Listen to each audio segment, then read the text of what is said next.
இன்றைக்கான ஃபஸ்ட்டு படமாக வந்துருச்சு. ஒஸ்ட் பர்ஃபார்மர் யார் அப்படிங்கிற தேர்ந்தெடுக்கிறதுல இந்த ரணவ் அப்படிங்கிறவன் ஏதோ ஒன்று சொல்லியிருப்பான் போல இருக்குது. அதனால தான் சௌந்தர்யா வந்து கொந்தளித்து வந்து பார்த்தீங்கன்னா அந்த இடத்துல வந்து சத்தம் போடுறாங்க. உனக்கு வந்து சுய அறிவே இல்லையாடா, நீ எல்லாம் வந்து என்னடா மனுஷன், மூளை இல்லாத முட்டா பையா அப்படிங்கிற அளவுக்கு சவுண்டு ஒரு பக்கம் டென்ஷனாகி வந்து கத்திட்டு இருக்காங்க. எனக்கு அந்த வீட்டில் வந்து உண்மையாலுமே வந்து ஒஸ்ட்டு, அவன் அந்த வீட்டில் இருக்கவே தகுதி இல்லாதவன். ஆனால் அந்த வீட்டில் இருக்கிறான் அப்படின்னா அது ஒரு ரணவு தான். ஒரு இளவுக்கு லாய்க்கில்லை, ஒன்றுத்துக்கு லாய்க்கில்லை. இதுவரை அவன் ஏதாவது சோலோ பர்ஃபார்மன்ஸ் பண்ணியிருக்கானா கிடையாது. எல்லாத்துலேயும் போய் இடையில மூக்க நுழைச்சி தான் ஒரு திருட்டு வேலையை பார்த்துருக்கான் அப்படிங்கிறது அப்பட்டமாக தெரியுது. இதில் சத்யா அவர்கள் வந்து சொல்கிறாரு, இந்த மாதிரி டெவிலாக இருந்து பர்ஃபார்மன்ஸை மீறி பண்ணது அப்படின்னு சொல்லி சாச்சனா வந்து சொல்கிறாரு. ஏன்னா அவர் பொருள் வந்து பாதிக்கப்பட்டிருக்காரு. கிட்டத்தட்ட 11,000 ரூபா அந்த பேண்ட்டு மதிப்பு, அந்த ஷூவெல்லாம் வந்து கிழிச்சு விட்ருக்கு. அப்போது சாச்சனாங்கிற பேய் குழந்தைக்கு தான் என்ன பண்ணணும், சத்யா கொடுக்குற மாதிரி வந்து ஒஸ்ட் பர்ஃபார்மர் கொடுக்கணும். ஒருத்தவங்கள காயப்படுத்தாமல் கஷ்டப்படுத்தாமல் கொடுத்த கேமை கரெக்டாக ஆடினாங்க. ஓரளவுக்கு ஆடினாங்க. நம்ம அந்த ஓவராக முட்டு கொடுக்கூடாது. ஜாக்லின் ஆடினாங்க, சௌந்தர்யா ஆடினாங்க. ஆனால் அதை விட சத்யா சொல்கிற பாயிண்ட்டை நீங்கள் ஏற்றுக்கணும் இல்லையா?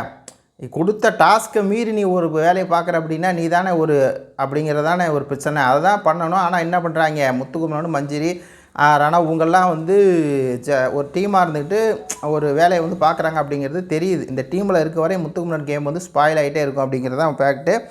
அதுக்கப்புறம் வந்து 200% அக்கா வந்து ஜாக்லினையும் சௌந்தர்யாவும் சொல்கிறேன். இந்த 200% அக்கா வந்து வெளுத்து விட்ருக்கணும் போல இருக்குது, இன்னும் போய் குத்தி இருக்கணும் போல இருக்குது.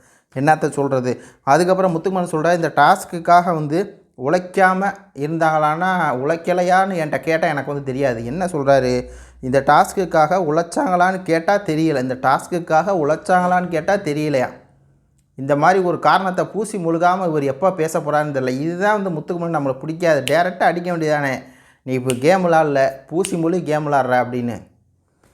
அதுக்கப்புறம் இந்த சாச்சனா அப்படிங்கிற பேய் குழந்தை என்ன பண்ணுது அப்படின்னா, அவங்க வந்து ஏஞ்சலாகவும் எதுவும் பண்ணல, டெவிலாகவும் எதுவும் பண்ணல, அவங்க வந்து எதுவுமே பண்ணல அப்படின்னு சொல்லுது. அவங்களாவது எதுவுமே பண்ணலை பேய் குழந்தை. நீ வந்து எல்லாம் மீறி போயிட்ட. ஒரு பொருளை பாட்டில் போட்டு உடைக்கிற, ஒருத்தன் ஷூவை வந்து கிழிக்கிற, ஒருத்தன் வாயில் பச்சை மிளகா திணிக்கிற, நீ எல்லா வேலையும் பார்ப்ப. கேட்டால் என்ன சொல்லுவாங்க, 4வது சீசன் பார்த்தீங்களா, 2வது சீசன் பார்த்தீங்களா, 1வது சீசன் பார்த்தீங்களா அப்படின்னு சொல்லி சொல்லுவாங்க. சொல்லட்டும், உனக்கு செம்பு அடிக்கிறவங்க அடிக்கட்டும். ஆனால் நீ எல்லாம் மீறி போய் ஒருத்தவங்களோட ஒரு பொருளை வந்து கிழிக்கிறேன்னா அந்த மாதிரி மேக்ஸிமம் யாரும் பண்ண மாட்டேன். சரி, பச்சை மிளகா கொடுத்த, முட்டை கொடுத்த, சரி ரைட்டு, அது அந்த கேமு. எதுக்கு சத்யாவுடைய மனைவி வாங்கி கொடுத்த அந்த இதை கிழிக்கிற, எதுக்கு கிழிக்கிற? அந்த ஹார்ட்டை கொடு, இல்லாட்டினா நான் இந்த பேண்ட்டை கிழிப்பேன்னா நீ தானே எல்லாம் மீறி விளையாண்டுருக்க. அப்போது நீ தான் ஒஸ்ட் பர்ஃபார்ம், நீ எல்லாம் சௌந்தர்யா ஜாக்லின்னு சொல்கிற அப்படிங்கிற மாதிரி தான் இருக்குது.